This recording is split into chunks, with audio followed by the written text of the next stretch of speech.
নমো ত্রিকাল সত্তায় চ জগন্নাথ সুতায় চ সবিত্রায় সপুত্রায় সকলোত্রায়তে নমঃ। বরকাপীড়াভিরামং নিগমদতিলকং কুণ্ডলাক্রান্তমগন্ধং কম্যক্ষং কম্বুকণ্ঠং স্মিত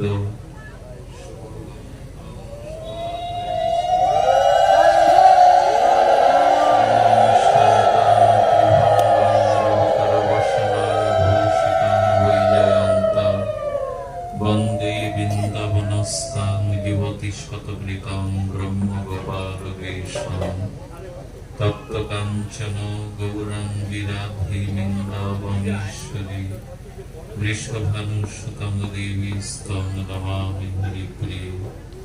তুলসী কাননাং যত্র যত্র পদ্মবনানি চ পুরাণ পাঠনং যত্র তত্র সন্নামিত হরি। বাঞ্ছাকল্পতরুভ্যশ্চ কৃপা সিন্ধুভ্যেব চ পতিতানাং পাবনেভ্যো বৈষ্ণবেভ্যো নমো নমঃ।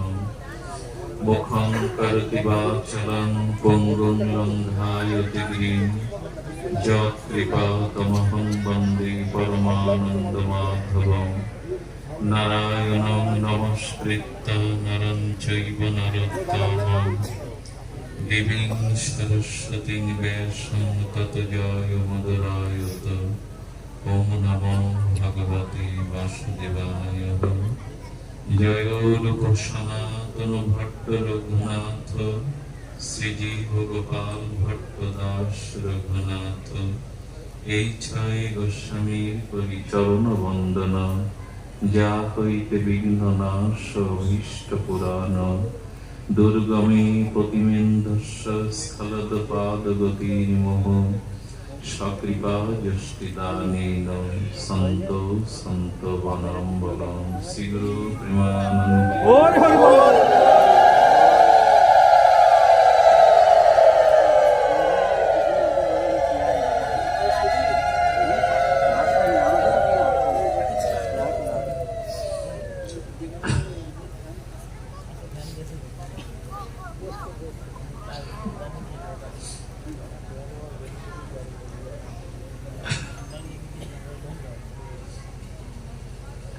চেতু দর্পণ মার্জনম ভব মহদাবাগ্নি নির্বাপনম।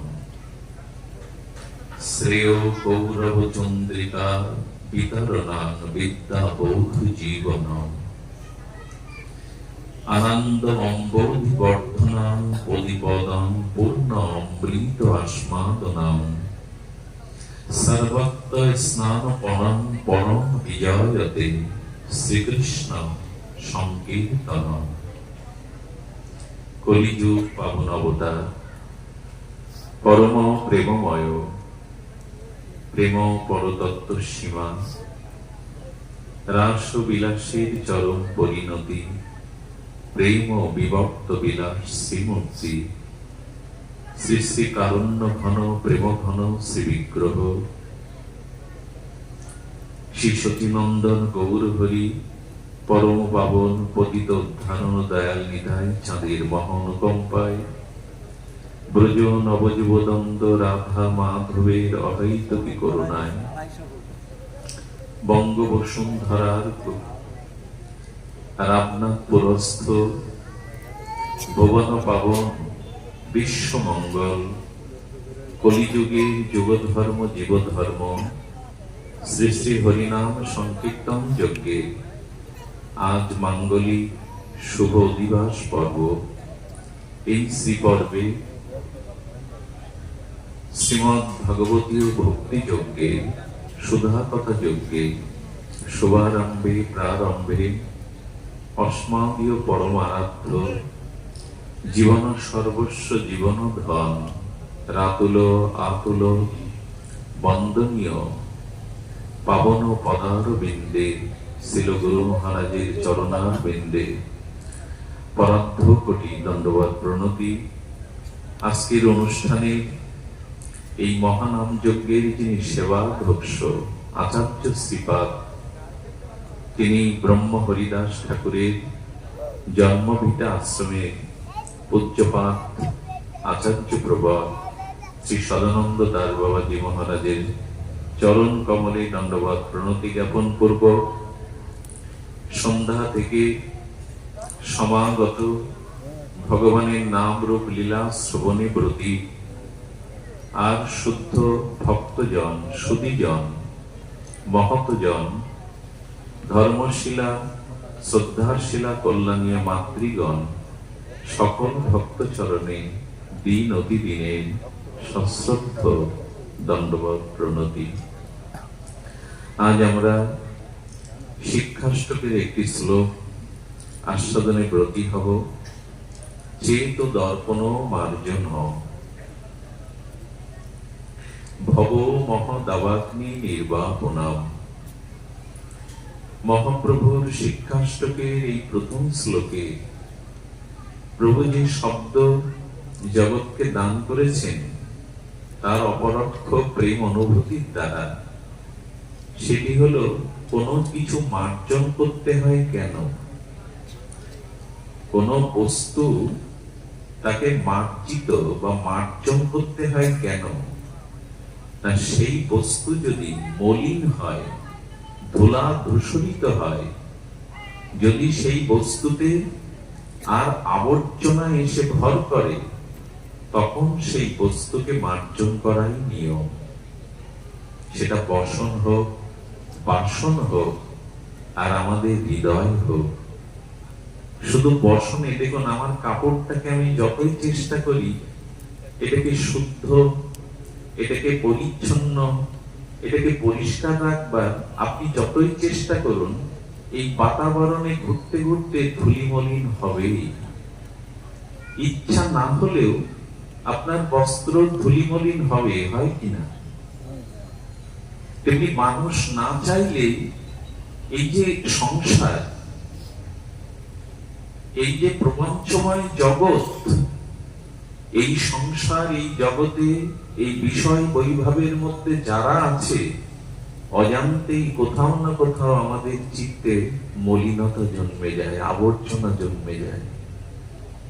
আমাদের মন আমরা যতই শুদ্ধ রাখতে চেষ্টা করি, এই ভোগময় সংসারে, কামনাময় সংসারে, কামনা বাসনার আর আমাদের দুর্বাসনা, কুসংস্কারের একটা মল বা মলিনতা আমাদের মনে আক্রান্ত হয়ে যায়।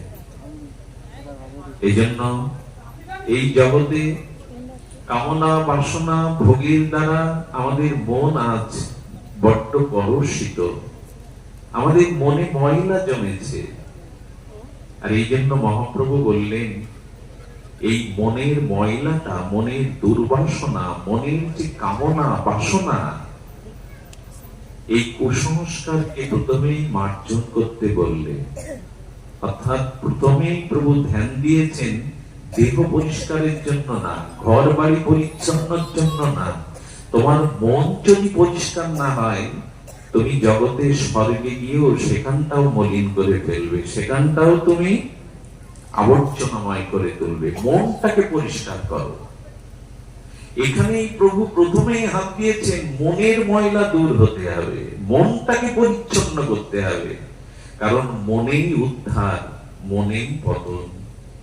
মনেই মানুষ মুক্ত হতে পারে, আবার মনেই মানুষ বন্ধনে আবদ্ধ হয়। এজন্য নিবেদন করব, যেটা ছিল আগে ওইটা বলে দাও। দুটো আসছিল আগে, দুটো এখানে একটা সংযোগ ছিল, এটা দিয়ে দাও।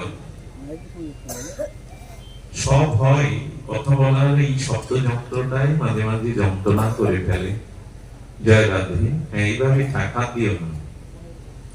মনের ময়লা দূর হবে কিসে? আচ্ছা, শুধু কি আমাদের মনে কামনা বাসনা, ভোগ বাসনা এর ময়লা জমেছে? তা নয়। প্রভু বললেন ভব মহাদাবাগ্নি।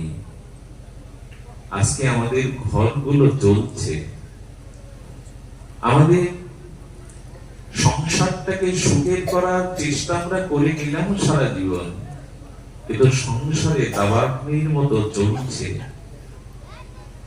আমার মনে হয় বর্তমান কাল কবলিত সময়ে গৃহ শান্তিটা আজ অনেকটা দূরে সরে গেছে। আমাদের গৃহে যে একটা আশ্রম, সংসার যে একটা আশ্রম, সংসারে যে শান্তির নিট, শান্তি নিকেতন, এটা বোধ করি আজ প্রায় সংসারে নাই। একে তো মনে কামনা বাসনা আর ভোগ বাসনার মল, দ্বিতীয়ত সংসারে লেগেছে দাবাগ্নি, ভব মহা দাবাগ্নি। কার চলছে না সংসার? এগুলির উপায় কি? এই মনকে মার্জন করে ভব মহা দাবাগ্নিকে নিবারণ করবার উপায় কি? উপায় আমাদের সামনেই মহাপ্রভু বলেছেন। উপায় দুটি, বিশেষত এই কলিযুগে অনেক উপায় শাস্ত্র বললেও দুটি প্রকৃষ্ট উপায়, শ্রেষ্ঠ উপায় বলেছেন। এক, হরিকথা শ্রবণ আর হরিনাম সংকীর্তন। এই দুটি, একটি হলো হরিকথা সাধুকে শ্রবণ, আর দ্বিতীয়টি হরিনাম সংকীর্তন। এটি মহাপ্রভু বলছেন আনন্দ অম্বুধি বর্ধনাং প্রতিপদম।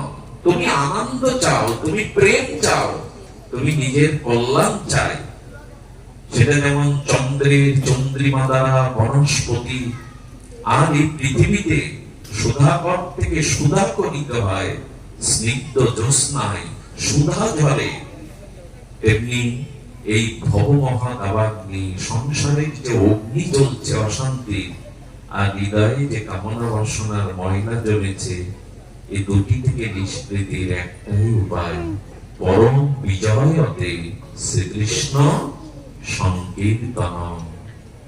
একমাত্র ভগবান, শ্রী ভগবানের আনন্দময় সচ্চিদানন্দময় ভগবানের কথা এবং তার নাম রূপ গুণ লীলা কীর্তন করো।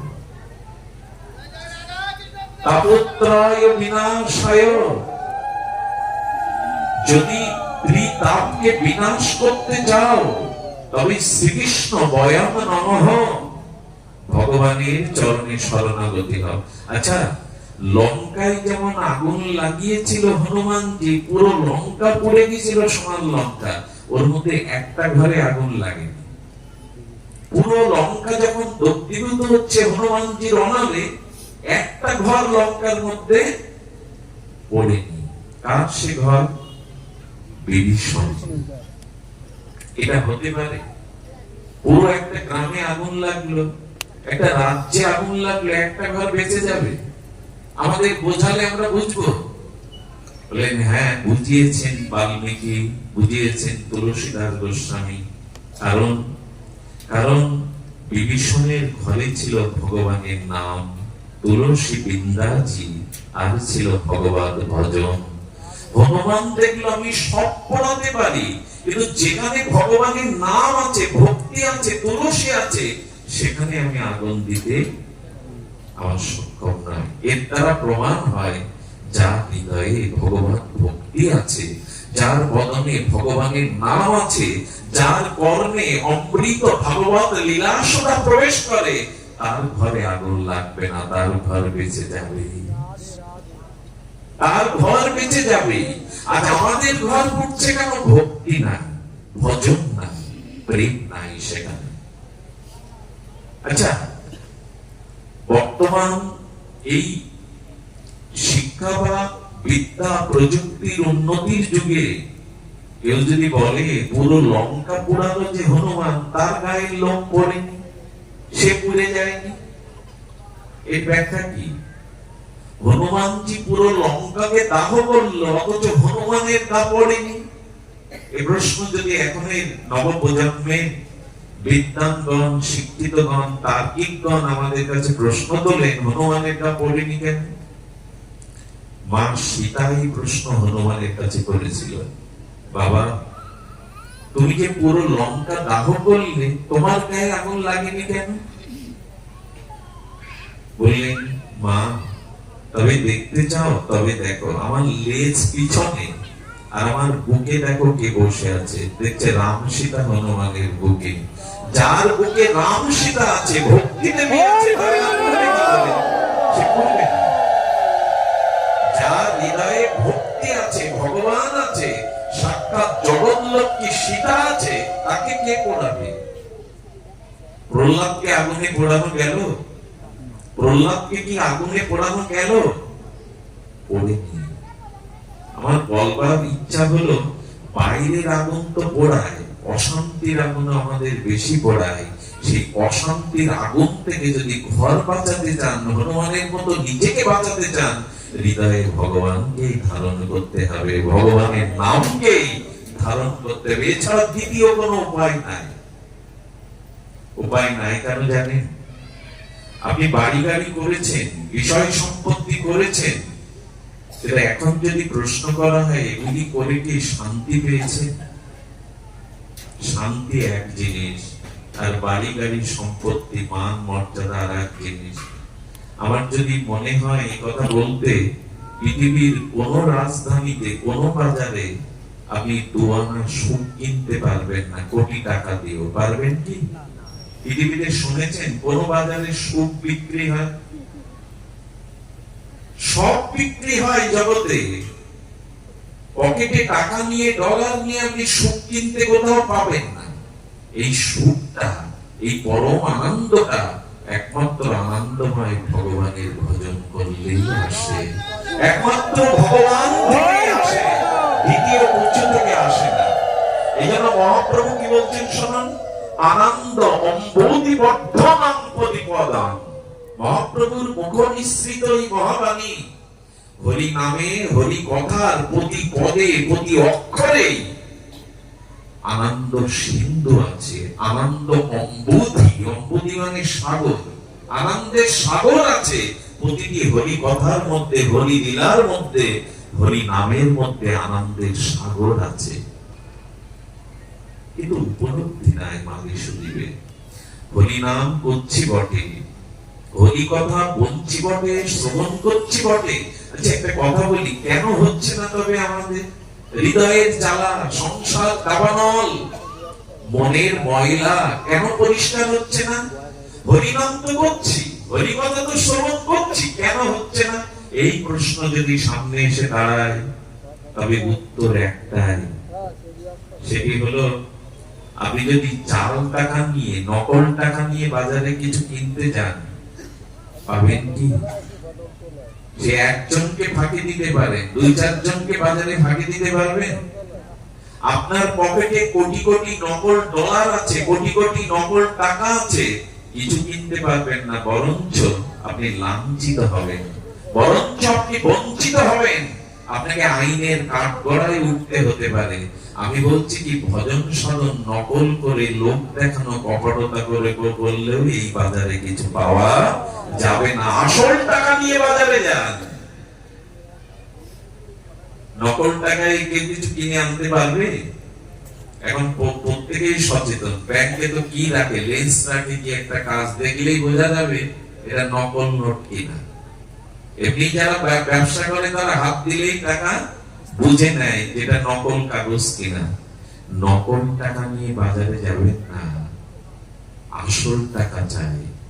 ভগবান বললেন আমাকে পাওয়াটা খুব সহজ, আমি দর্শন দেওয়ার জন্যই তোমার কাছে আছি, আমি সর্ব অবস্থায় আছি। কঠিন হয়েছে তোমার নকল করবার জন্য, নকল টাকা নিয়ে পাবে না। সেই নকলটা কি জানেন? অনেকটা কপটতা। আমরা সরল হতে পারি না, সরল না হলে ভগবানকে পাওয়া যায় না। আমরা হয়ে গেছি কপট। এই যেমন ঠাকুর অনুকূল চন্দ্র একটা ভালো বাণী দিয়ে বলেছেন, ছাড়ো রে মন কপট চাতুরি, তারপরে কদমে বলো হরি হরি। আগে তো কপটতাটা ছাড়ো, একটু সরল হও। নকল টাকা নিয়ে পারবে না, বাজারে করতে পারবে না। কারণ আমাদের ভিতরে ভক্তিটা যদি লোক দেখানো হয়, নকল হয়, তাহলে এই বাজারে আমরা কিছু পাবো না, এই বাজারে পাওয়া যাবে না। এই জন্য মহাপ্রভু বলেছেন, মহাপ্রভু বলেছেন না, কপটতা ছাড়ো, চাতুরি ছাড়ো, আর কপটতা ছেড়ে গাও গাও সবে গৌরাঙ্গের গুণ সরল করিয়া বন। কি বলেছেন মহাজন? সরল করে গাও, মহাপ্রভুর সংকীর্তন সরল করে কীর্তন করো। সরলতার মধ্যে, নিষ্কপটার মধ্যেই আমরা এটি পাব। শুধু ভক্তগণ, গীতায় ভগবান একথা বারবার বলেছেন, জং লব্ধা চাপরং লভং মন্নাতি মাধি নাধিকং তত যস্মিন স্থিত ন দুঃখেন গুরুণাল্লভি বিলাসতে। একটু ধ্যান দিন। শ্রী গীতাকার স্বয়ং অখণ্ড পরতত্ত্ব ভগবান কৃষ্ণ বলছেন, দেখো মানুষের জীবন সার্থক হয় কিসে আমার কাছ থেকে জানো। প্রত্যেকটি মানুষ সফল হতে চায়, বিফলতা কেউ চায় না। মানুষ জয়ী হতে চায় জীবনে, পরাজয় স্বীকার করতে চায় না। মানুষ অখণ্ড সুখ বা শান্তি চায়, দুঃখের বোঝা কেউ বইতে চায় না। কিন্তু দুর্ভাগ্য, জানা নাই আমাদের যে কি করে জীবনে জয়ী হওয়া যায়, কি করে চরমটা সার্থক করা যায়, কি করে মনুষ্য জীবনের উদ্দেশ্য সফল হয়। এটাই ভগবান বলছেন। জীবন সফল হয় কিসে? সুন্দরী রমণী, সুন্দর সুরম্য অট্টালিকা, ভূ সম্পত্তি, ব্যাংক ব্যালেন্স থাকলেই জীবন সফল যদি হতো, যাদের কাছে এগুলি আছে তাদের যন্ত্রণা আরো বেশি, তাদের যন্ত্রণা আরো বেশি। ছোট্ট একটা দৃষ্টান্ত দেই। আজকাল প্রায় মানুষের সুনিদ্রা হয় না। নিদ্রা মানে ভালো ঘুম হয় না। কিন্তু দেখবেন যারা 400-500 টাকার মজুরি খাটে, মাটির কাজ করে, রাত দিন ওই সকাল থেকে সন্ধ্যা পর্যন্ত খাটে, এই 500 টাকার মজুরি নিয়ে যায়, ডাল ভাত খেয়ে এখন নাক ডাকিয়ে ঘরে ঘুমাচ্ছে। সে মাদুর বিছিয়ে ঘুমাক আর পাটি বিছিয়ে ঘুমাক। কিন্তু বহু ধনী ব্যক্তিরা ঘুমে গলি খেয়েও রাত 12টা-2টো আগে ঘুম পড়তে তারা পারে না। পৃথিবীতে সব থেকে শান্তির বস্তু হলো ঘুম। আচ্ছা, ঘুমটা শান্তির কেন? আপনাকে যদি বলা হয় আপনাকে আমি রাজা করে দেব, একটা প্রদেশের রাজা করব, সুন্দরী রমণী দেব, সোনার পালঙ্ক দেব, দাস দাসী দেব, ভালো আহারের ব্যবস্থা করব, কিন্তু আপনার থেকে 2 বছর ঘুম কেড়ে নেব, এর মধ্যে একজনও আছেন রাজি হবে? যদি আপাতত মনে করেন আমি রাজি, তবে 1 সপ্তাহ পর ওই দেবতাকে ডেকে বলবেন, প্রভু রাজ্য কেড়ে নাও, সুন্দরী কেড়ে নাও, দাস দাসী কেড়ে নাও, কিন্তু তো ঘুম দাও চোখে। কারণ আপনি না ঘুমাতে পারলে এমনি মরে যাবেন, উন্মাদ হয়ে যাবেন, নাহলে আত্মহত্যা করবেন। যাদের ঘুম হয় না তারা মানসিক রোগগ্রস্ত হয়ে উন্মাদ হয়ে যায়, শেষে আত্মহত্যার পথ বেছে নেয়। তার মানে ঘুমের মধ্যে শান্তি কেন জানেন? আমি একটা রহস্য পেয়েছি এই কথার মধ্যে। মানুষ ঘুমাতে চায় কেন? আচ্ছা, 24 ঘন্টা উকিল যদি কোর্টের সুযোগ দেওয়া হতো রাত দিন, ব্যবসায়ীকে যদি বলা হতো 24 ঘন্টা দোকান খোলা, বেচে কেনা হবে? সবাইকে যদি বলো সময় ঘুমে 8 ঘন্টা 7 ঘন্টা ত্যাগ করবে, কেন? কাজে লাগাও, ওভার ডিউটি করো, পারবে কি? রাজি হবে কি? কারণ নিদ্রা না হলে সে পরবর্তীতে সুস্থ বা কর্মক্ষমতা তার থাকবে না। নিদ্রায় সুখ কেন জানেন? পৃথিবীতে ঈশ্বর বিশ্বাস করুক বা না বিশ্বাস করুক, আস্তিক বা নাস্তিক, পৃথিবীতে যে ব্যক্তি হোক, ওষুধ বা দেবতা, যে ঘুমের মধ্যে শান্তি পায় এই কারণে যে ঘুমে যখন মানুষ নিদ্রাভূত হয়, সুশক্তিতে ঘুমিয়ে পড়ে, তখন স্ত্রী পুত্র টাকা পয়সা দেহ গেহ সংসারের চিন্তাটা তখন আর এইগুলি সামনে থাকে না। এই জন্য সংসার ছাড়লেই, কেবল সংসারের বিষয় কামনা বাসনা থেকে একটু দূরে সরলেই কেবল শান্তি হয়, ওর মধ্যে থেকে কেউ শান্তি পায় না। এই জন্য নিদ্রা আমাকে ভুলিয়ে দেয়। মানুষ যখন গভীর ঘুমে ঘুমায়, সে জানে তো আমি কোথায় আছি, আমার স্ত্রীকে ব্যাংকে কতটা টাকা, আমার সিন্ধুকে কতটা সোনা দানা, এই হিসাব থাকে। এই বিষয়কে দূরে ছুড়ে দেয়, এই জন্য শান্তি পাবে। বিষয় ছাড়িয়া কবে শুদ্ধ হবে মন। ওইটুকু সময় কামনা বাসনা বিষয় আশায় চিন্তা ছেড়ে দেয়, বিদায় মানুষ শান্তি পায়। যদি না ঘুমিয়ে আর চেতনার মধ্যে ওই রকম ছেড়ে দিতে পারে যে কোনো কিছু আমার না, তখন ঘুমিয়ে যে শান্তিটা পাবে, জেগে থেকেও যদি বিষয় চিন্তা মন থেকে ছেড়ে দিতে পারে, ওই শান্তিটা সে পাবে। বোঝাতে পারলাম না? বিষয় যতক্ষণ আছে, বিষয়ের মধ্যেই তো আমাদের থাকতে হয়। সে সাধু হোক, সংসারী হোক, ঘর একটা লাগবে, দুটো টাকা পয়সা লাগবে, কিছু ফুটিয়ে তো সিদ্ধ করে খেতেই হবে, বিষয় সকলেই। কিন্তু বিষয় বাসনাটা চিত্তে থেকে যদি সরাতে পারেন, তখন ঘুমের মধ্যে যেমন নিবিড় শান্তি পান, আপনি জেগে থেকেও শান্তি পাবেন যদি বিষয়কে হৃদয় থেকে সরিয়ে দেওয়া যায়। এর কথা বলি আপনাদের। কথাটা হলো, শাস্ত্রে বলেছেন যে পৃথিবীতে জীবনকে সফল করবার জন্য যে আমি টাকাকে, অর্থকে, বাড়ি গাড়িকে, ভূসম্পত্তিকে বেছে নিয়েছি, পদ মর্যাদাকে, শাস্ত্র বলছেন, বারবার বলেছেন, এই সব সামগ্রী আপনার জীবনে কতটুকু সুখ শান্তি এনেছে কিনা জানি না, কিন্তু এই বস্তুগুলিকে ভালোবাসলে তার পরিণাম যে কত ভয়াবহ হতে পারে। অতিরিক্ত বিষয়ে আসক্তি, বিষয় তো লাগবেই, স্ত্রী পুত্র গৃহ সম্পত্তি লাগবেই, কিন্তু অতিরিক্ত আসক্তি যদি তার প্রতি আসে, অতিরিক্ত ভালোবাসা যদি ভগবানকে না দিয়ে, ভজনকে না দিয়ে এদেরকে দেন, তার পরিণতি সম্পর্কে ভাগবত খুব সতর্ক করে দিয়েছে। শুনুন, মানুষ যদি মৃত্যুর সময় অর্থ চিন্তা করতে করতে মারা যায়, ভাগবত সাবধান করেছে সর্বজনীতে তাকে জন্মাতে হবে। এবং যেখানে ওই গুপ্তধন পোতা আছে, যেখানে গুপ্তধন আছে, ওখানে ফনা বিস্তার করে তাকে ওই গুপ্তধন রক্ষা করতে হবে। যদি বলেন ভয় দেখাচ্ছ, গল্প শোনাতে এসছো এই রাত 10টায়, এটা আমার গল্পে কথার আসর নয়। এই ব্যাসপীঠে বসে গল্প কথা নাই, ভাগবতে বলেছেন, এমনকি গীতায় সতর্ক করেছেন ভগবান, মৃত্যুর সময় মানুষ যেরূপ চিন্তা করতে করতে দেহ ত্যাগ করে, পরবর্তী গতিবাদ সেই রূপ দেহ সে প্রাপ্ত হয়। এবং ভগবান বলছেন, অর্থের চিন্তা করে যদি অতিরিক্ত অর্থ আসক্তি থাকে, মৃত্যুর সময় ওই চিন্তার দ্বারা সর্বজনীতে যেতে হবে। আচ্ছা, যদি বাড়িটা করেছেন 5 তলা 4 তলা সুরম্য অট্টালিকা, বাড়ির চিন্তা করতে করতে যদি মরে, অপরাধ নেবেন না। ভগবান বলেছেন, ওই বাড়ির প্রবল আসক্তির চিন্তায় যদি দেহ ছাড়েন, ওই বাড়িতে কুকুর হোক, বিড়াল হোক, পশু পাখি হোক, ওই বাড়ির আসক্তিতে অন্য কোনো প্রাণীর রূপ ধরে ওখানে আপনাকে থাকতেই হবে। কাকে ভালোবেসেছি আমরা?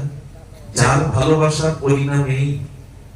অনেকেই আছে কুকুর পুষতে ভালো লাগে, কুকুর প্রভু ভক্ত প্রাণী, বাড়িতে থাকলে নিরাপত্তা হয়, রাখুন বটে, কিন্তু গাড়িতে চড়িয়ে ঘুরতে নিয়ে যাবেন, সকলে সপ্তাহে 3 বার তাকে সাবান মাখাবেন, কাঁধে করে বিছানায় তুলবেন, এই কুকুর আসক্তি কিন্তু আপনার ট্রেনিং হচ্ছে পরবর্তী জন্মে ওখানে যাওয়ার। কুকুর আপনি পুষবেন না কেন, প্রাণীকে ভালোবাসবেন না কেন, কিন্তু কেউ কেউ ধনী ব্যক্তিরা দেখবেন বিকেল বেলা ঘুরতে বেরোয়, কুকুরটাকে নিয়ে গাড়ির মধ্যে বসে, আবার বিছানায় তাকে আদর করে। জীবনে বাবা মাকে কখনো সাবান মাখিয়ে স্নান করেছে বলে মনে হয় না, কিন্তু কুকুরটাকে সাবান মাখায়। শ্রী ভগবানের মন্দির কখনো মুছে দেয়নি, কিন্তু কুকুরটাকে পরিষ্কার পরিচ্ছন্ন করে। জানেন, যৌবনেই যিনি রাজ্য ত্যাগ করেছিলেন, যৌবনেই যিনি স্ত্রী পুত্র ত্যাগ করে গণ্ডকী নদীর তীরে জঙ্গলে তপস্যা করেছিলেন, যার নামে আজকের এই ভারতবর্ষ, সেই ভরত ঋষি পর্যন্ত হরিণের চিন্তা করতে করতে মরায়, পরবর্তী জন্মে হরিণ হয়ে জন্মায়। এই জন্য সতর্ক হতে হবে। আমি যদি কামের চিন্তা নিয়ে মরি, তাহলে আমাকে কামক শরীর নিয়ে কোনো পতিতা হয়ে জন্মাতে হবে।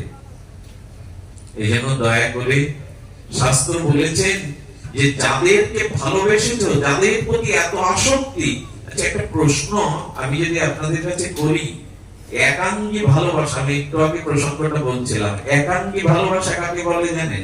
আমি ভালোবাসি কিন্তু সে আমাকে ভালোবাসে না। টাকা আপনি ভালোবাসেন, টাকা আপনাকে ভালোবাসে কি? কথা বলবেন, ভালোবাসে কি? বাড়ি আপনি ভালোবাসেন, মনের মতো বাড়ি করেছেন, বাড়ি আপনাকে ভালোবাসতে পারে তো? জমি আপনি করেছেন, জমি আপনি ভালোবাসেন, কিন্তু জমি আপনাকে ভালোবাসে তো? সোনার অলংকার গুলো সিন্ধুকে রেখেছেন, ওরা ভালোবাসে তো? যাকে ভালোবাসলে সে আপনাকে ভালোবাসতে পারে না, জানে না, তাদের প্রতি ভালোবাসাটা 16 আনাই দিয়ে বসেছে। কিন্তু যাকে ভালোবাসলে আমাকে আর এই জন্ম মৃত্যু চক্রে কর্মফল ভোগ করতে আশা লাগতো না, সেই ভগবানকেই ভালোবাসা হলো না। যাকে ভালোবাসলে ভালোবাসা ফিরিয়ে দেয়, তাকে ভালোবাসা হলো না। এই জন্য নিবেদন করব এইটুকু, ভালো তাকেই বাসুন যে ভালোবাসার মূল্য দিতে পারে, যে বিপরীতে আপনাকে ভালোবাসতে পারে। জগতের ভালোবাসা কি বলবো আপনাদের। কিছু কিছু মানুষ মারা গেলে বৈষ্ণবদের ডাকে, আমাদের ডাকে, বাবা একটু শ্মশানে নাম করতে যেতে হবে। কি দেখি জানেন? দেখি হলো এই বাবা এই জামাটা পরতেন, বাবার এই জামাটা প্রিয় ছিল, দিয়ে দাও বাবার সাথে। বাবা এই চটি জুতোটা পরতো, বাবা এই কাঁথাটাই গায়ে দিত শীতকালে, এই ছাতাটা ব্যবহার করতো, দিয়ে দাও।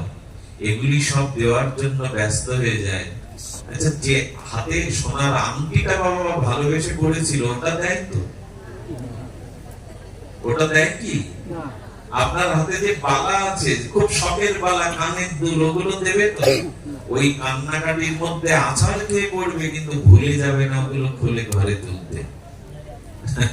আপনি যাদেরকে ভালো, ওইগুলো দেবে, কাঁথা কাপড় দেবে, ওগুলো তো আমরা ব্যবহার করবে না, ওই জুতো আর কেউ ব্যবহার করবে না। দাও ওকে চিতায় গাঙে ফেলে দিয়ে এসো। কিন্তু সোনার আংটি, এই হলো জগতে ভালোবাসার এটা দৃষ্টান্ত। এরা ভালোবাসে কি গো?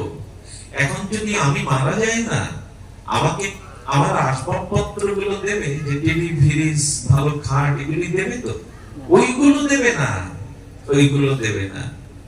একটা মাটির কলসি দেবে, তাও ভেঙে ধুয়ে আসবে। যাদের ভালোবেসেছেন এরা আপনার সাথেও যাবে না, এরা আপনাকে বিপরীতে ভালোবাসবে না, কিন্তু জীবনের কতটা দুর্বুদ্ধি, এদের ভালোবেসেই জীবনটা কাটিয়ে দিল। এদের ভালোবেসে, এটা খুব বুদ্ধিমানের কাজ। কি যেন ভগবান বলেছেন, ভালো কাকে বাসতে হয় এটা আগে জানো, তোমার সমস্ত অন্তরের অনুরাগ তুমি আগে ভগবানকে দাও।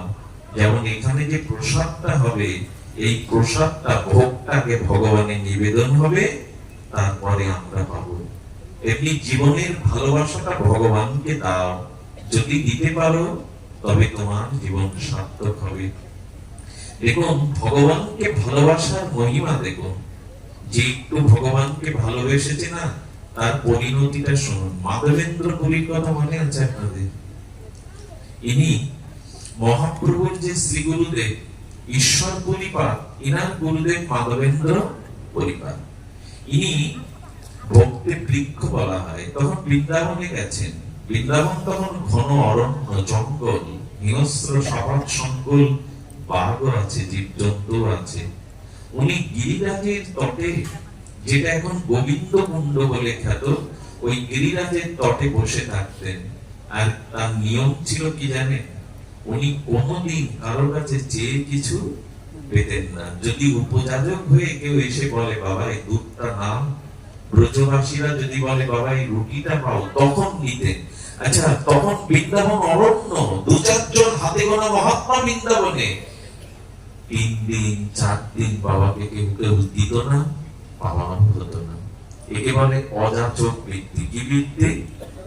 অযাচক, মানে যে কারোর কাছে পাবে না। 3 দিন না খেয়ে ওখানে রাধারানীর চিন্তা করছে মাধবেন্দ্র পরিপাত এক বৃক্ষের তলে বসে। কি করেছে জানেন? একটা ছোট বালক এসেছে। বালক এসে বলছে বাবা তোমাকে দেখছি তুমি পড়েই আছো, তুমি তো কারোর কাছে কিছু চেয়ে পাও না। বলো আমি চেয়ে পাই না, তোকে কে বললো? আমি তো কাউকে বলিনি। বললেন আমি কি বলবো, মা আমাকে বলছে সাধু বাবা বসে আছে, যা তুই এই দুধের পাত্রটা দিয়ে আয়, একটু দুধটা দিয়ে আয়। আজ বাবা 3 দিন বসে আছে, মাদুগুলি করে না। তোমার কোথায় বাড়ি গো? লালা বললেন আমি ব্রজবাসী। মাই তো পাঠালো আপনার কাছে, ঘটিটা নিতে একটা দুধ আছে, একটু পেয়ে নিন। যে হাতে দিয়েছে বললো আমি চললাম, বললো পাত্রটা নিয়ে যাও, বললো ওটা পরে নিয়ে যাও। দুধটা যেই মুখে দিয়েছে, দেখছে জগতের কোন দুধ এটা নয়, এটা অমৃত আস্বাদনে সমস্ত শরীর পুলকিত হয়ে গেল, হৃদয় শীতল হয়ে গেল, প্রেম ভাবে সমস্ত শরীরটা অষ্টসাত্ত্বিক বিকারে ভরে গেল। গোবিন্দ ভোরবেলা স্বপ্নে এসে বলছেন পাত্র দেওয়া লাগবে না, ওটা আমি তোমাকে দিয়ে এসেছিলাম তোদের জন্য। মাধবেন্দ্র এই হলো ভালোবাসার প্রতিদান, এই হলো ভালোবাসার প্রতিদান। সেই স্থানটা আজও মাধবেন্দ্র পরিবাদের বিগ্রহ আছে। যদি যান গোবিন্দ কুণ্ডে একবার দেখে আসবেন। এই মাধবেন্দ্র পুরী কে ভগবান গিরিরাজ তটে স্বপ্নতে বললেন, মাধবেন্দ্র আমি মোগলদের অত্যাচারে এখানে লুকিয়ে আছি এই পর্বতের মধ্যে, তুমি আমাকে এখান থেকে তুলে আর আরাধনা করো, আমাকে 56 ব্যঞ্জন দিয়ে আরাধনা করো। ব্রজবাসীদের ডেকে ঘন্টা শঙ্খ বাজিয়ে বিগ্রহ তুললেন, আর এই বিগ্রহ তুললেন, কিন্তু বারবার দিও না। বিগ্রহ তোলার পরে বিগ্রহ গরমের দিনে বলছেন, মাধবেন্দ্র গাটা বড় তো গরমে তাপদাহ, একটু চন্দনার কর্পূর যদি মাখাতে পারতে। দেখুন ভালোবাসা কি করে চেয়ে নিচ্ছে, ভগবানের গায়ে গরম লাগে। কেউ যদি এরকম মনে করেন ভগবানের গায়ে গরম লাগে না, ওখানে ফ্যান দেওয়ার দরকার নেই, আমার মাথায় পায়ের কাছে দুটো ফিট করো, আর আপনার ভগবান ভজন হয়েছে। ভগবানকে তাহলে কাঠ পাথরই ভাবলেন যে তার শীত বা গরম লাগে না। আমি অনুরোধ করবো যাদের ঘরে নিতাই গৌর আছে, রাধা মাধব আছে, মানে যত অভাব থাকুক একটু ছোট ফ্যান দিয়ে দিবেন এই গরমে, অন্তত 5-7 বার একটু জল সেবা দেবেন। আপনার যদি তৃষ্ণা বেশি পায় গরমে, জানবেন ওনারও তৃষ্ণাটা পাচ্ছে। ভগবানকে পট মনে করতে নেই, ধাতু মনে করতে নেই, পাথর মনে করতে নেই। যদি ভগবানের বিগ্রহকে কেউ ধাতু মনে করে, তাহলে সেই পাপে আপনি চিন্তা করতে পারেন। অন্ধমনির পুত্র যেদিন মারা যায়, কার পুত্র মারা যায়? দশরথ শব্দবেদী, মানে যেদিন অন্ধপুত্রমণি শ্রবণ কুমার, ওনার ভালো নাম শ্রবণ কুমার, ওই দিন মারা যায়। সেদিন অন্ধমণি ধ্যানে দেখছেন আমি মণি, জীবনে পাপ নেই, আমাকে পুত্র শোক পেতে হলো কেন? আমি মণি, মরণশীল, আমি জন্ম জন্মান্তরের কথা বলতে পারি, আমার কোনো পাপে স্পর্শ করিনি, আমাকে কেন পুত্র শোক পেতে হলো? কি পেলেন জানেন ধ্যানে? কত কোন জন্মে ভগবানের বিগ্রহকে উনি ধাতু জ্ঞান করেছিলেন, শিলা জ্ঞান করেছিলেন, এই পাপে পুত্র শোক পেতে হলো। যারা ঘরের কোণে ভগবানকে রেখেছেন, কিন্তু তার সেবা পরিচর্যা, এই গরমে আপনার বাতাস লাগার কথা ভগবানের ওখানে নাই। আপনি 3 বেলা খাচ্ছেন ভগবানের জন্য একটু চিনি, বাতাসা, নকুল দানা, এটা ঘরে ভগবান রাখা বলে না, বরঞ্চ ভগবানকে সামনে রেখে তাকে নিগ্রহ করাই বলে। বিগ্রহ রাখা না, একে নিগ্রহ করা বলে, অত্যাচার করা বলে। ভজন কেমন জানেন বিগ্রহের? সকালে যে তুলসী পাতাটা দেন চন্দন দিয়ে, দুপুরে আবার দিতে গিয়ে ওটা তুলে নরম কাপড় দিয়ে মুছে দিতে হয় চন্দনের দাগটা। আমরা তো আজ সকালে দেই আর তুলি কাল সকালে গিয়ে। এই জন্য ভগবানকে ঘরে পট, ধাতু, কাঠ এগুলি মনে করা উচিত নয়। আজ গোবিন্দের গায়ে অঙ্গে, শ্রীনাথজির অঙ্গে, ওই প্রকট বিগ্রহের নাম হলো শ্রীনাথজি। শ্রীনাথজি বলছেন, মাধবেন্দ্র বড় তাপ, যেমন একটু চন্দন আর কর্পূর আমার গায়ে লেপন করো তো। বললেন কোথার চন্দন তোমার পছন্দ? বলল লীলাচলের, পুরী ধামে। ওই বৃদ্ধ বয়সে মাধবেন্দ্র পায়ে হেঁটে 500 কিলোমিটার বৃন্দাবন থেকে, আর পুরীর দূরত্ব 550 কিলোমিটার, পায়ে চলতে চলতে বাংলার শেষ উড়িষ্যার মাটিতে পা দিয়ে, এখানে গোপীনাথ মন্দির আছে। গোপীনাথ মন্দিরের গোপীনাথকে দেখবার বড় লালসা হলো মাধব। আমি ভালোবাসার তুলনা করছি, কাকে ভালোবাসলে ভালোবাসা তিনি ফিরিয়ে দেন। তো গোপীনাথ মন্দিরে সন্ধ্যারতি দেখলেন মাধবেন্দ্র পরিবার, ওখানে নিত্য কীর্তন করলেন, আর বড় প্রেমানন্দ পেয়ে রাত যখন নেমে এলো, বিগ্রহ বিশ্রামে দিল, উনি এক গাছের তলায় বসে বসে আপন মনে ভজন করছেন। ভজন ছাড়া তো থাকে না। এদিকে এই পথ ক্লান্তি হেঁটে এসে মুখে কিছু দেয়নি, ওই একটাই কারণ, তিনি কারো কাছে চেয়ে যাচনা করে পান না। কি ঘটেছিল জানেন সেদিন? সেদিন মধ্যরাত্রে আর গোপীনাথ পূজারীকে স্বপ্নেতে এসে বলছেন, ওঠো, স্নান করে আমার গর্ভ মন্দিরে প্রবেশ করো। কেন প্রভু? বলে, আমার মাধবেন্দ্র না খেয়ে পড়ে আছে, তুমি এক্ষুনি আমার ক্ষীর তাকে দিয়েছো, ওখানে ক্ষীর হতো, খুব প্রসিদ্ধ ক্ষীর, আজও ভোগ লাগানো হয়, বলে এক্ষুনি ক্ষীর দিয়েছো। বলে, প্রভু, যে খুলি ক্ষীর দেওয়া হয় এটা তো বিতরণ করা হয়ে গেছে, অবশিষ্ট তো নাই। এই বিগ্রহের নাম ছিল গোপীনাথ। কিন্তু পৃথিবীর লোক তাকে জানে এই ঘটনার পর থেকে ক্ষীর চোরা গোপীনাথ, নাম দেয়া হলো ক্ষীর চুরি করা। গোবিন্দ তখন বলছেন, গোপীনাথ বলছেন, জানো, আমার মাধবেন্দ্রের জন্য আমি এক্ষুনি ক্ষীর চুরি করে আমার বসন্তলে লুকিয়ে রেখেছি। পূজারী উঠে কাঁদছেন, প্রভু, সারাটা জীবন তোমায় ভজন করলাম, তোমার সেবা করলাম, কে এমন ভাগ্যবান যে তুমি ভক্তের জন্য চুরিও করো? মন্দিরে স্নান করে গর্ভ মন্দিরে গিয়ে দেখে বসন্তলে ঠিক ঠিক এক কলি ক্ষীর নিজেই সরিয়ে রেখেছেন। বললেন, ভক্তের জন্য তাহলে তুমি চুরিও করো। সেই দিন থেকে বিগ্রহের নাম হলো ক্ষীর চোরা গোপীনাথ। আজও রেমুনাতে যদি যান, পুরীতে যেতে গেলে এই বিগ্রহ একটু দেখে যাবে, মাধবেন্দ্র পরিবারের জন্য চুরি করলেন। পূজারী মাথায় নিয়ে বলছেন, কে গো ভাগ্যবান, কে তুমি? তোমার জন্য আমার গোপীনাথ চুরি করে তোমার প্রসাদ রেখেছে, কে তুমি? মাধবেন্দ্র যখন বলছে, মাধবেন্দ্র হাত জোর করে বললেন, আমার নাম যে মাধবেন্দ্র, তুমি কি করে জানলে আমি এখানে আছি? বললেন, আমি কি জানি গো, তুমি আগে এই ক্ষীর প্রসাদটা পেয়ে নাও, তুমি মুখে কিছু দাওনি সারাদিন। বললো, আমি খাইনি, তোমাকে কে বললো? বললো, সবকিছু বলেছে তোমার গোপীনাথ, তোমার জন্য ক্ষীর চুরি করে আমার মাথায় দিয়ে পাঠিয়েছে মাধবেন্দ্র পুরী, পেয়ে নাও। ধন্য তুমি, ধন্য তোমার ভগবান, যাকে ভালোবাসলে স্বয়ং ভগবান চুরি করে আপনার জন্য খাদ্য রেখে দেয়, তাকে ভালোবাসো, তাকে ভালোবাসো। এখানে ভালোবাসার মর্যাদা তিনি দিতে পারেন, এইখানে ভালোবাসার মর্যাদা তিনি চিরদিনই দিয়েছেন। জানেন, গোবিন্দ বলেছিলেন, আমাকে ভালোবাসো, আমাকে ভজন করো, তাহলে দেখবে তোমাকে আমার পিছনে দৌড়াতে হবে না, আমি তখন থেকে তোমার পিছনে দৌড়াবো। একটু ভক্তি দাও না, একটু মনের ভালোবাসাটা দাও, আমি কথা দিচ্ছি, আমার জন্য তোমাকে কোথাও যেতে হবে না, আমি তোমার পেছনে পেছনে যাব, তুমি যেখানে যাবে আমি সেখানে যাব।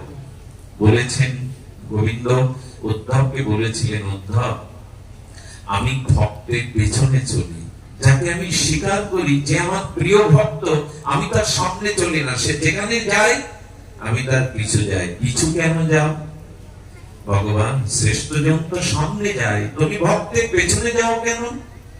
বলে, যায় একটা লোভে, ভক্তের পাথরটা উড়ে যাতে আমার গায়ে এসে মাথায় এসে বসে।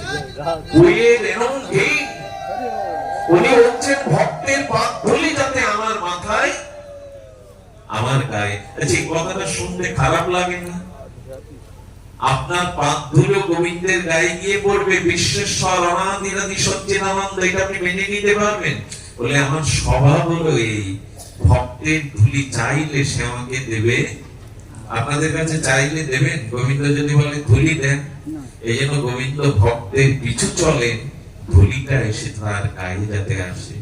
ভৃগু নারায়ণের পক্ষে পদাঘাত করলে বৈকুণ্ঠে গিয়ে, আর ভগবান বলছেন, ভৃগু তুমি ভক্ত, তোমার পায়ের চিহ্নটা আমি বুকে মুছে দেব না, আমি যতবার যততে যাব আমি তোমার চিহ্নটা আমার বুকে অঙ্কিত করে রাখলাম, এই চিহ্ন আমি বুঝবো না। ভক্তের চরণ চিহ্ন ভগবান বুকে আঁকিয়ে রেখেছেন অঙ্কিত করে, এই মুখের কথা নয়। ভক্তকে তিনি কতটা ভালোবাসলে তার চরণ চিহ্ন বুকে রাখেন। আর ভৃগু, তুমি যে আমার বক্ষে পদাঘাত করেছো, আমার মনে হয় আমার বক্ষটা কঠিন, কিন্তু ভক্তের চরণ বড় কোমল। আমার মনে হয় তোমার চরণে ব্যথাটা বেশি বেজেছিল। এসো আমি তোমার চরণ সেবা করি। ভৃগু দাঁড়িয়ে ঝরঝর করে কাঁদছেন। এই না হলে ভগবান, এই না হলে ভক্তবৎসল। শেষে বলছেন, ভৃগু তুমি তুমি অন্যায় করনি, তুমি অনুশোচনা করো না, তুমি মঙ্গল করেছো। তোমার মুখে পদাঘাত করে আমি মঙ্গল করেছি। বলে কেন মঙ্গল করেছো শুনবে না? আমার এক একটা লোমবিহীন ভাবে অনন্ত বিশ্ব ব্রহ্মাণ্ড আছে। আর আমি ভাগবতে সমস্ত শাস্ত্রে বলে দিয়েছি, ভক্তের চরণ ধুলিতে অভিষিক্ত না হলে, গায়ে মাথায় না মাখলে ভক্তি কারো হবে না। আমি নিজেই ভাগবতে বলে দিয়েছি। আচ্ছা, ভক্তি ভগবান আপনাকে কোনোদিন দেবে না। যদি গোবিন্দকে বলেন আমাকে একটু প্রেম ভক্তি দাও প্রভু, গোবিন্দ বললেন ভিখারির কাছে ভিক্ষা চাইছো কেন? আচ্ছা, এক ভিখারি যদি আর এক ভিখারির কাছে ভিক্ষা চাই, দেবে সে? দেয় কি? তো গোবিন্দ বলছেন আমি তো প্রেমের কাঙাল। ভগবানকে কি বলা হয় শাস্ত্রে? গোবিন্দ হলো প্রেমের ভিখারি, প্রেমের কাঙাল। আমার কাছে প্রেম চাইলে পাবে না। যতদিন নিষ্কিঞ্চন কোন সত্য ভক্তের পায়ের ধুলিতে অভিষিক্ত না হবে, অভিষেক মানে গায়ে মাথায় না রাখবে, ততদিন ভক্তি হবে না। গোবিন্দ বলছেন এটা তো বলে দিয়েছি। ভৃগু, তোমার পায়ের ধুলি যখন আমার বুকে লেগেছে, ওই লোমকূপের মধ্যে যে যে ব্রহ্মাণ্ড আছে, ওখানে যে কৃষ্ণ বিমুখ জীব আছে, আজকে তাদের ভক্তি হয়ে গেল। আজকে তোমার চরণ ধুলিতে তারা আমার হয়ে গেল। বুকে পদাঘাতের চিহ্ন যিনি স্মৃতিরূপে বুকে রেখে দেন, তাকে ভালোবাসলাম না, ভালোবাসলাম যারা উল্টে আঘাত করে। ভালোবাসাটা ঠিক জায়গায় দিয়েছি তো? ভালোবাসাটা যথাযথ জায়গায় নিয়ম দিয়েছি তো? কাকে দিয়েছি ভালোবাসা, কাদের দিয়েছি? শুনুন, ভগবানকে ভালো না বেশে ব্যক্তিকে যারা বেশি ভালোবাসে ভগবানের থেকেও, ভগবানের প্রতি ভালোবাসাটা বিমুখ করে যারা ব্যক্তিকে ভালোবাসে, পৃথিবীর সব থেকে বেশি আঘাতটা তার সেখান থেকে আসে। আঘাত দেওয়ার জন্য কেউ আকাশ থেকে পড়ে না, মাটি থেকে ওঠে না। যাদের ভালোবেসেছেন তারাই বেশি আঘাত দেবে আপনাকে। সংসারের এটাই নিয়ম। আমি বলতে চেয়েছি, ভগবানকে ভালো আগে বাসুন, ওই ভালোবাসাটা প্রসাদ করে জগৎকে ভালোবাসা দিন। এই জন্য ভালোবাসলে যিনি ভালোবাসেন তাকে ভালোবাসেন। এই জন্য মহাপ্রভু বলছেন পরম বিজয়তে শ্রীকৃষ্ণ। কেন শ্রীকৃষ্ণের গুণ মহিমা কীর্তন করবে? কেন শ্রীকৃষ্ণের গুণ মহিমা কীর্তন করবে? যদিও অপরাধ করে অনেক বিলম্বে এসেছি, তবু আমি একটু সংক্ষিপ্ত বলে যাই। এই ভাগবতের প্রতিপাদ্য বিষয় কি? এই ভাগবতের মূল প্রতিপাদ্য বিষয় আর কিছু না, আরাধ্য ভগবান ব্রজেশ তনয় স্তবধামং শ্রী বৃন্দাবনম রাম্যকাচিত উপাসনা ব্রজবধূ বর্গেন যা কল্পিতা শাস্ত্র প্রমাণং অমলং শ্রী ভাগবতং পুমাং প্রেমাব্ধি শ্রীকৃষ্ণ চৈতন্য মতমিদং তত্রাদরণা করো। শ্রীকৃষ্ণ চৈতন্য প্রেমাবতার ভগবান বললেন, তোমাদের তোমাদের কার প্রতিরতি হবে? আরাধ্য ভগবান ব্রজেশ স্তনয় স্তবধাম বৃন্দাবনম। আমি এই নামযজ্ঞের অধিবাসেই বলবো, আমাদের লক্ষ্যটা একটু বৃন্দাবনের দিকে দিন। এই ব্রজধামই হলো প্রেমের ধাম। আপনারা এইটুকু জেনে সেন ইতিপূর্বে শাস্ত্র থেকে ইতিপূর্বে জেনেছেন, এই কথা বলো না মা, শাস্ত্র থেকে ইতিপূর্বে জেনেছেন প্রেমের হাট, প্রেম বিতরণ হয় ব্রজধামে। কারণ বৃন্দাবন সন্দেহী শক্তির আধার। একটু বলবো বৃন্দাবনের, বৃন্দাবনে যারা যাবেন এইটুকু অনুরোধ আপনাদের কাছে। আমাদের প্রকাশানন্দ সরস্বতীবাদ বলেছেন, দেখো বৃন্দাবনের বৃক্ষকে যদি জগতের সাধারণ বৃক্ষ মনে করো তাহলে বৃন্দাবনে যেও না, কারণ ওখানের প্রতিটি বৃক্ষ লতা ওরা যুগ যুগান্তর মুনি ঋষি ছিল। বৃক্ষ হয়ে জন্মেছে কেন জানেন? ওই বৃক্ষের তলে রাধা মাধবের নিত্য লীলা দর্শন করবে বলে বৃক্ষ হয়ে জন্মেছে। যদি বলেন গল্প শোনাচ্ছ বৃন্দাবনের গান, একটা নির্দেশনা ব্রজবাসীর বৃক্ষগুলো দিচ্ছে আমাদের। পৃথিবীতে এরকম বিচিত্র বৃক্ষ আপনি দেখতে পাবেন না। বৃন্দাবনের প্রতিটা বৃক্ষের লতা পাতা শাখাগুলো নিচের দিকে, আজও নিচের দিকে, একটা ঊর্ধ্বমুখী না। পৃথিবীতে এমন বৃক্ষ কোথাও নাই যার শাখা লতা পাতা গুলো নিচের দিকে। ওরাও চাইছে যদি বৃন্দাবনের ধুলিকে স্পর্শ করতে পারি, রাধারানী তোমার চরণকে স্পর্শ করতে পারি। যদি বলেন এই বৃন্দাবনের বৃক্ষ বৃক্ষ মনে করা উচিত নয়, আরেকটা জিনিস দেখবেন, বৃন্দাবন তো বন। যারা ব্রজে গেছেন, দ্বাদশ বনে গেছেন, একটা মার্মিক কথা দেখবেন, কত পাতা পড়ে কিন্তু বৃন্দাবনে বর্জ্য তৈরি হয় না। ওই যে আবর্জনা পাতা লতা পচে কি হয়, বর্জ্য তৈরি হয়। আজও বৃন্দাবনে কোথাও কোনোদিন কেউ বর্জ্য দেখতে পায়নি। বৃন্দাবনে এই বৃক্ষ লতা পাতাগুলি তারা মুনি ঋষি। আর বৃন্দাবনের যে পাথর আছে, গিরিরাজের পাথর ছড়িয়ে, তাকে যদি মনে করো নলি পাথর, তাহলে ব্রজে যেও না। বৃন্দাবনের প্রতিটি পাথর গুলোই হলো মণি পরশ পাথর সম। তার স্পর্শেই রাধারানীর ভক্তি হয়, প্রেম ভক্তি হয়। মহাপ্রভুকে গুঞ্জামালা আর শিলা দিয়েছিল, সেই শিলার মধ্যে দিয়েই আর রঘুনাথ দাস গোস্বামী সাক্ষাৎ ব্রজেন্দ্রনাথ কৃষ্ণকে দেখতে পেত শিলার মধ্যে। এজন্য বৃন্দাবনের ধুলিকে যদি অন্য জায়গার ধুলি মনে করো, ব্রজে কেউ যেও না। ওই ধুলিটা মাখবার জন্য কৃষ্ণ রাধারানী বৃন্দাবনে কখনো পাদুকা পরেননি। বৈকুণ্ঠে গোবিন্দের চরণে পাদুকা আছে, নারায়ণের চরণে, বিষ্ণুর চরণে, মথুরায় আছে, দ্বারকায় আছে।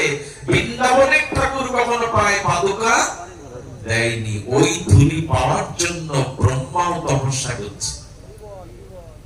ব্রজধুলি ধুলি নয়, ব্রজধুলি ধুলি নয়। আজও ব্রজধুলি কথা বলে। আমার সচক্ষে দেখা এক ব্রজবাসী, এক বাবা পরিক্রমা করতে গিয়ে বড় একটা পাথরে পা কেটে গেল। এতটা কেটে গেল প্রায় 1-2 ইঞ্চি চিরে রক্ত পড়তে লাগলো।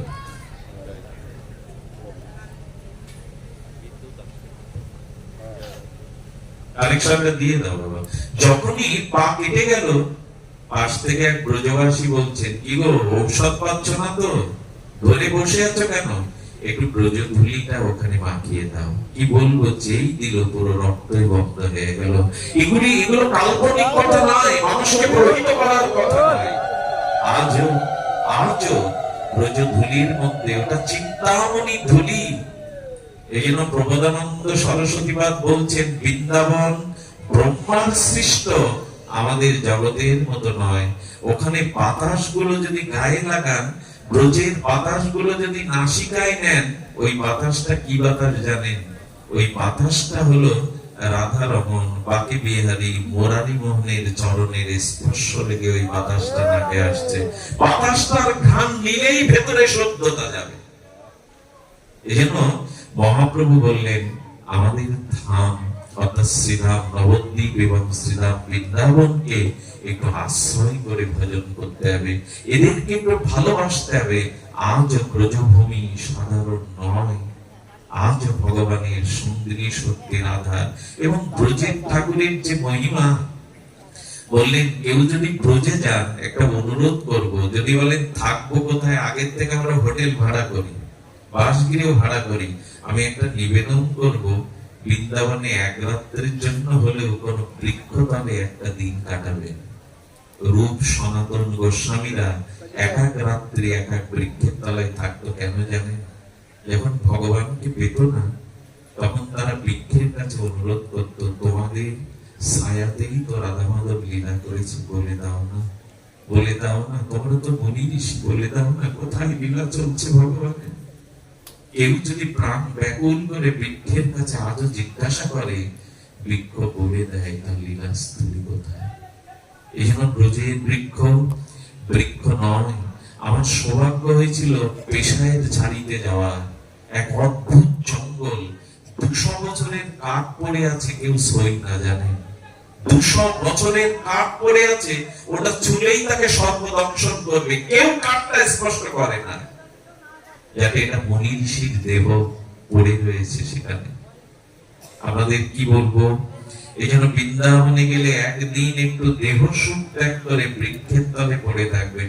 যদি বলেন খাবো কি, তবে এইটুকু বলবো, আপনি প্রসাদ মন্দিরে পান, ক্ষতি নেই, কিন্তু কোনো না কোনো ব্রজবাসীর দুয়ারে বাবাজির কাছ থেকে ব্রজবাসীর একটু মাধুকরী রুটি ভিক্ষা করে খাবেন।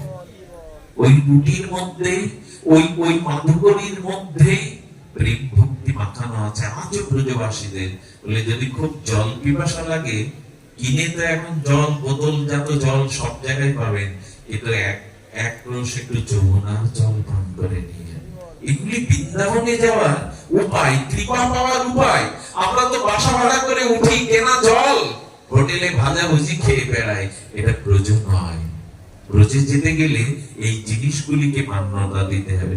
ব্রজের ভগবানের মহিমা গৌরবের নয়, সম্বন্ধে। আচ্ছা, আপনি যদি অযোধ্যায় যান, রাজা রঘুপতি রামচন্দ্রের সামনে যান, তো রঘুপতির কাঁধে হাত দিয়ে বলতে পারবেন, তুমি আমার বন্ধু? কথা বলুন, বলতে পারবেন? ওখানে গেলে জয় শ্রীরাম, জয় রাজা রাম, রঘুপতি রাম বলতে হবে, কারণ ওখানে মর্যাদার জায়গা। ওখানে রামচন্দ্র স্বয়ং রাজা, রাজার সামনে সাধারণ গিয়ে বলা যাবে তুমি আমার বন্ধু, তোমার সাথে আমি একটু ভাগ করে খাবো? এই কথাটা যদি বলা যায়, তারকাও কি বলতে পারবেন না? তারকায় কৃষ্ণ রাজা, তারকাধীশ, ওখানে সবাই ঢুকতে পারবে না, ওখানে হাতে বাঁশিও নেই, ওখানে সখাও নেই।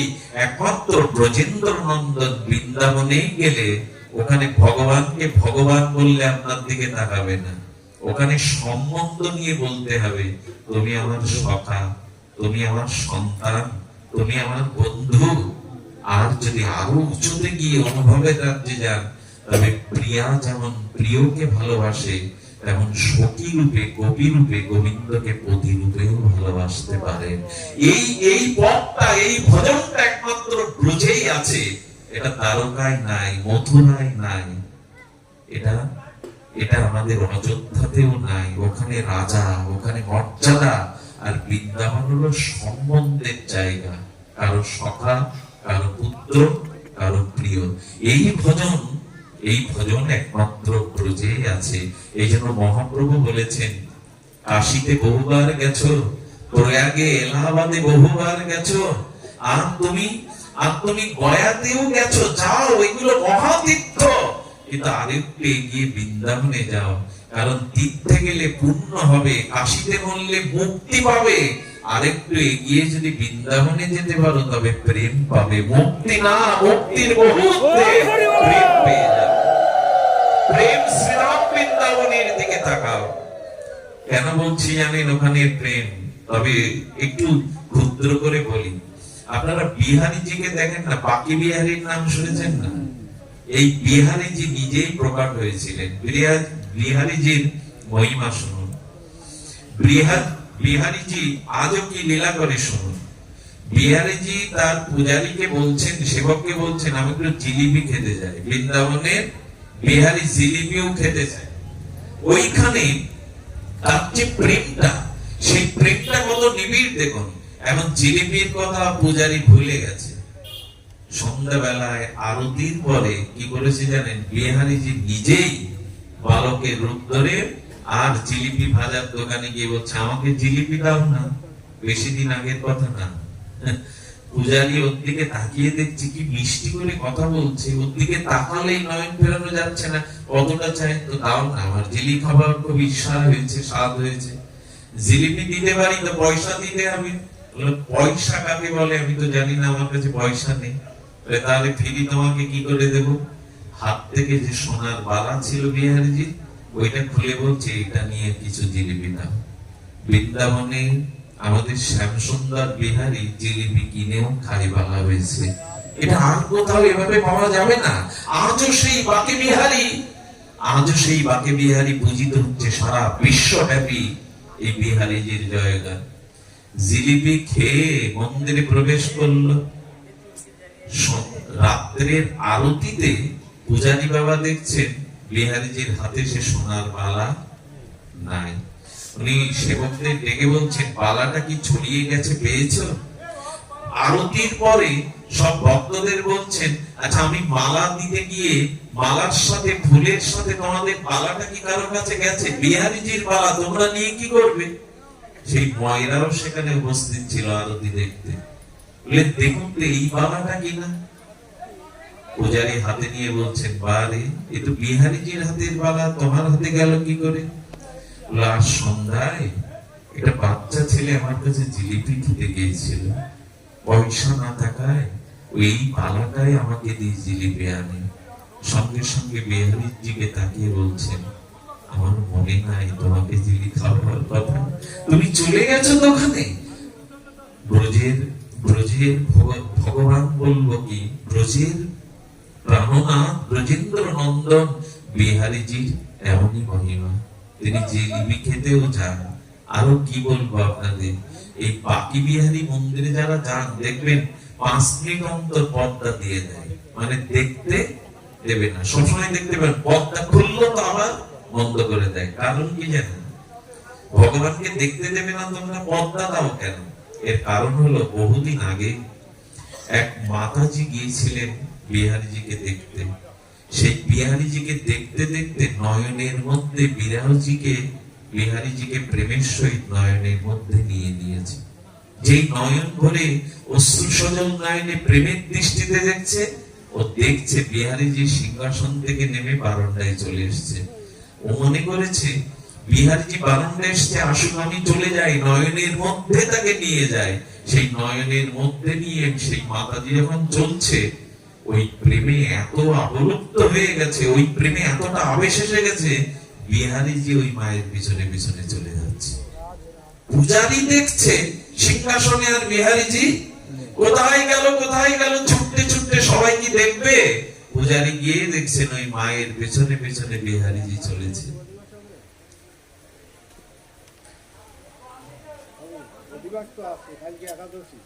আচ্ছা, তাহলে আজকের মতো পাঠ এখানেই বিশ্রাম। উনি অধিবাসের কথা বলছেন। আপনারা ভালো থাকুন, সুস্থ থাকুন। উনি যখন বলেছেন উনি গুরুজন, অধিবাস সেখানে আছে মনে হয়, এই জন্য উনি বললেন। তবে এগুলো এইভাবে না বলে দাঁড়িয়ে আপনার চোখের ভাষাটা খুশি না, কাউকে লিখে বলতে হয়। একজনকে ডেকে আনলে লিখে বলতে হয়, বাবা একটু সংক্ষিপ্ত করুন। ওইভাবে দাঁড়িয়ে আপনার চোখের ভাষাটা আনন্দের না। এভাবে কাউকে বলা যায় কিনা আমি জানি না, কিন্তু আমার কানে কানে বলতে পারতেন, আমাকে লিখে বলতে পারতেন। না না না না, ওইটি মনে করবেন না। আপনারা যেসব বক্তাগণ আছেন না, বক্তের মন মানুষ কথা বলতেন না। আপনার আজকে তো অধিবাসের দিনই। নিতাই গৌর প্রেমানন্দে হরি বল হরি বল, জয় রাধে। আমরা আবার যদি কখনো সুযোগ পাই, উনি কষ্ট পাচ্ছেন, একজনকে কষ্ট দেওয়ার অধিকার আমার নাই। আমি বুঝতে পারিনি, ক্ষমা করে দিয়ে।